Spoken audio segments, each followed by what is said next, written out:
আচ্ছা, সন্ধ্যাবেলা সবাই তৈরি থাকবে। আজ একটা বিশেষ জায়গায় নিমন্ত্রণ আছে। অনুষ্ঠানটা হলো অন্নপ্রাশন। অনেক মানত করার পর নাতি পেয়েছেন, সেই জন্য উনি অনেক বড় অনুষ্ঠান করছেন। ঠিক আছে, সবাই তৈরি থেকো। আচ্ছা ঠিক আছে। ওহো, যত বড়ই ফাংশন করুক না কেন, কেটারিং তো সেই একই জায়গার হবে। এত বাজে খাবার বানায় না ওরা। ওফো, আমার তো একদমই ভালো লাগে। খাওয়া ছাড়া অন্য কিছুর কথাও ভাবো শিলি। উনি বাবা এবং কাকার পুরনো বন্ধু, সেই জন্য যাওয়াটা জরুরি। বুঝেছো আমার কথা? আর তুই এইসব কথা ছাড়, নম্রতা আর নূরকে বলবি তৈরি হয়ে নিতে, ওরাও যাবে আমাদের সাথে। হ্যাঁ, এসো ঠিক দিদি। আছে। কি করি এবার? এখানে তো অন্য কোথাও যাওয়ার প্ল্যান হচ্ছে। কি করে বলি দাদুকে? এবারে তো উনি কিছুতেই যেতে দেবেন না। সব লোক আসবে, যদি তুই না আসিস তো অসম্পূর্ণ থেকে যাবে। আজ তোর ভালোবাসার পরীক্ষা নম্রতা, জিজ্ঞেস তো করতেই হবে।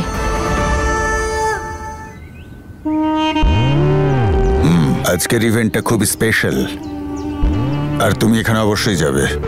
ঈশান আজকে এসপি হতে চলেছে, আর ওর পোস্টিং হবে এখানেই। খেয়াল রেখো ওর অ্যাটেনশন যেন অন্য সমস্ত কেসেতেই থাকে, আমাদের কেস অথবা ওই মেয়েটাতে নয়। আর যদি সম্ভব হয় তাহলে ওকে এই এলাকা থেকে দূরেই রাখিস।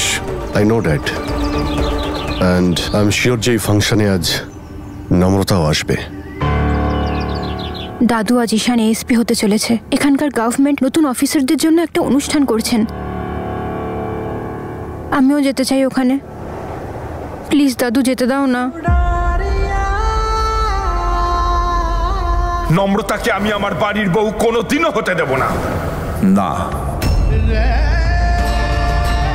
তুই ওখানে যাবি না। তোর প্রয়োজনটাই বা কি আছে ওখানে যাওয়ার? ওর সঙ্গে তোর তো এখন কোনো সম্পর্ক নেই।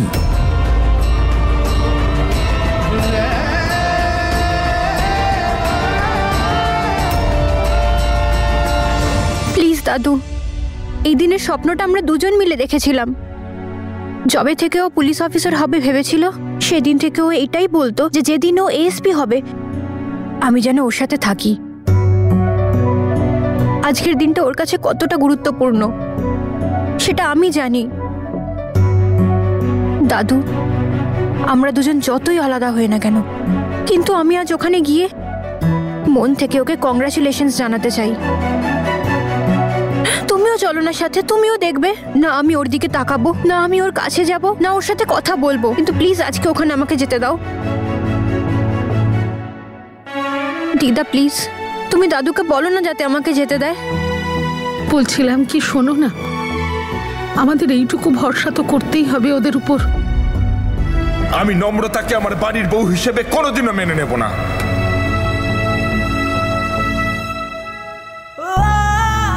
তুই কথা দিয়েছিস নম্রতা, তুই আসবি তো? আমার বিশ্বাস কখনো ভাঙিস না নম্রতা, না হলে তোর দিব্যি আমার মনের সাথে সাথে বিশ্বাসটাও ভেঙে যাবে। হ্যাঁ দাদু।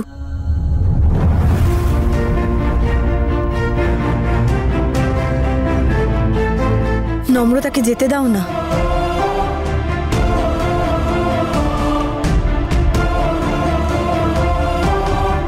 ঈশানের জন্য আজকে একটা বিশেষ দিন। বড়দের কথায় একে অপরের থেকে আলাদা হয়ে গেছে, কিন্তু আজ নম্রতাকে তোমার আটকানো উচিত নয়। ও তোমার বিশ্বাস ভাঙবে না।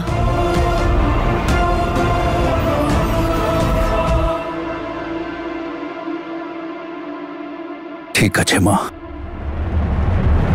থ্যাংক ইউ দাদু, thank you, thank you so much.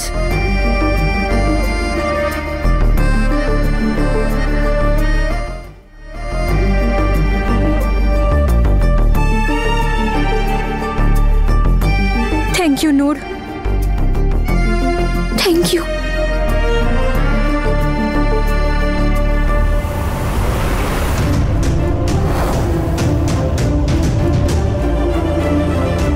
নম্রতাকে তো যেতেই হবে, নইলে ঈশান কি করে জানতে পারবে যে ওর দিদার দেওয়া বিশেষ গিফটটা ও হারিয়ে ফেলেছে।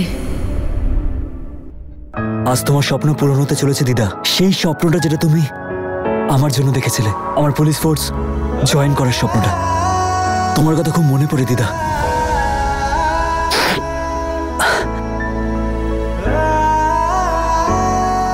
জানো দিদা, আজকে তোমার চাঁদও আসবে।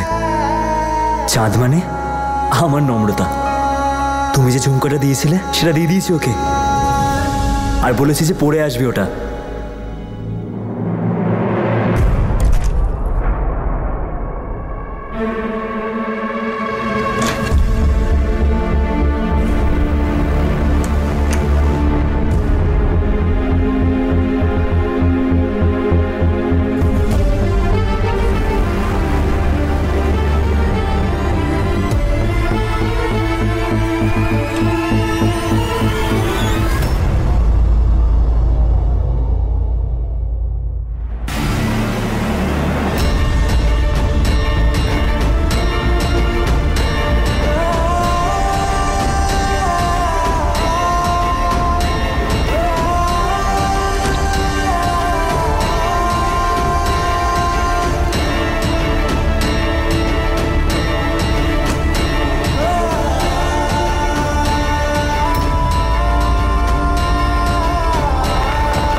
আমার ইয়াররিংসটা কোথায় গেল? আমি তো এখানেই রেখেছিলাম। আরে কোথায় গেল মেয়েটা? কি করছে কি ও এখনো? কে জানে, একটু বেশি সময় নিচ্ছে। আমি দেখে আসছি। দিদা, আমি নম্রতাকে ডেকে আনছি। কোথায় গেল দুলগুলো? আমি এইখানেই তো রেখেছিলাম।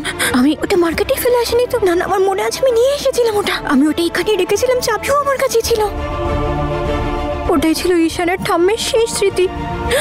ঈশান জানতে পারলে কি বলবে? আমি ওকে কি উত্তর দেব?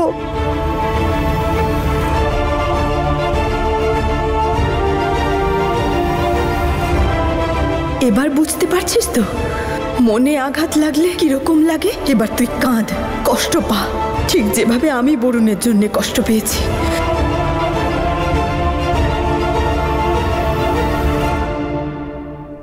নম্রতা, কোথায় তুই? দাদু দিদা অপেক্ষা করছে।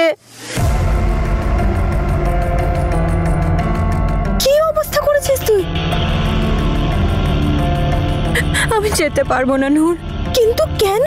কারণ ঈশান যে দুলগুলো আমাকে দিয়েছিল না, ওগুলো ড্রয়ারে রেখেছিলাম, এখন পাচ্ছি না। হ্যাঁ, কানের দুল যেটা ঈশানের দিদা তোকে দিয়েছিল। হ্যাঁ, ওই দুলগুলোই, ওগুলো ঈশানের ঠাম্মির ছিল, ওনার শেষ স্মৃতি ছিল। আর ওগুলো শুধু দুল নয়, বরং ওনার আশীর্বাদ। নূর, প্লিজ তুই এই ব্যাপারে বাইরে গিয়ে দাদু দিদা কাউকে কিচ্ছু বলবি না, প্লিজ। না, অফকোর্স আমি কাউকে কিছু বলবো না। চল, তুই রেডি হয়ে নে, ঈশান তোর জন্য অপেক্ষা করছে। আরে কিচ্ছু বুঝতে পারবে না। তুই তো ঈশানের থেকে দূরেই থাকবি, ওর কাছে কি তুই যাবি নাকি?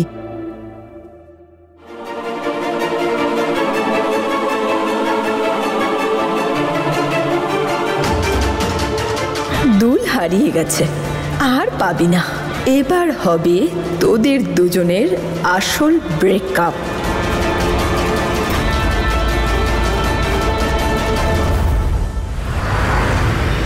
প্রথমেই সকল শ্রোতার উদ্দেশ্যে আমার প্রণাম জানাই। আপনাদের সকলের এখানে উপস্থিত হওয়ার কারণ, আজকের এই অনুষ্ঠান এই শহরের সমস্ত পুলিশ ডিপার্টমেন্টের থেকে আয়োজন করা হয়েছে। নতুন আইপিএস অফিসারদের সম্মান জানানো হবে এবং তারা শপথ গ্রহণ করবে। তাদেরকে আপনাদের সাথে পরিচয় করানো হবে এবং তাদের উদ্দেশ্যে একটা জোরে হাততালি হয়ে যাক। রাজকুমার সিংহ, প্রদীপ্ত মল্লিক এবং Ishan Randhir. Congratulations my boy. Thank you sir. Well done. Thank you. তোর বাবা কোথায়? দেখতে পাচ্ছি না। বাবা আসেনি, মা আর মল্লিকা এসছে। নমস্কার দিদি। নমস্কার দাদা, নমস্কার।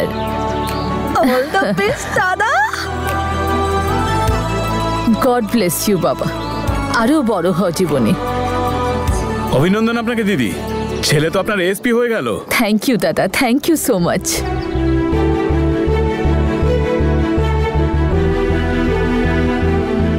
কাম অন বয়স। নম্রতা কোথায় গেল? মিসিং নম্রতা। আমি বলেছিলাম না ব্রেকআপ করিস না, এখন আর কি হবে?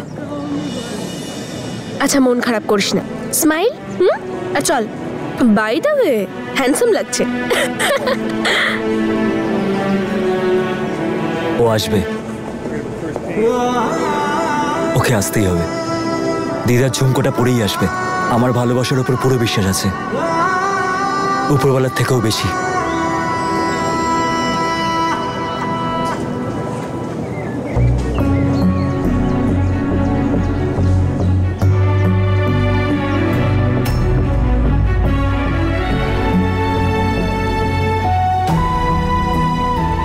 দেখছো মামি, ঈশানের চোখ কিরকম নম্রতাকে খুঁজছে।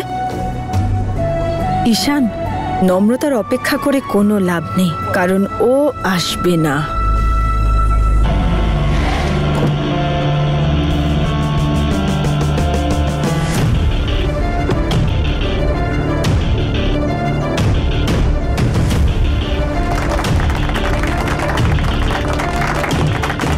রাজা তো এসে গেছে, এবার দেখা যাক রানী আসে কিনা।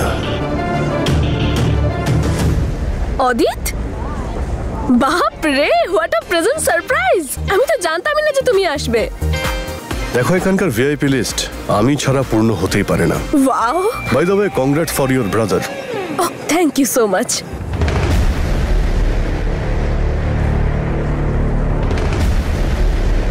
আচ্ছা, দেখো, জিজ্ঞেস করা উচিত না, তবুও করছি। তোমার বেস্ট ফ্রেন্ড ও এখানে আসেনি ওর এক্সকে অভিনন্দন জানাতে? আই উইশ ও যদি আসতো, বাট আই নো হার, ও আসবে না। আচ্ছা, তুমি যাও, তোমার মম ওয়েট করছে। হ্যাঁ, sure, I will see you. Yeah খুব বড় ভিআইপি গোছের ছেলে বলে মনে হয়। একদম ঠিক ছেলে পটিয়েছে মল্লিকা।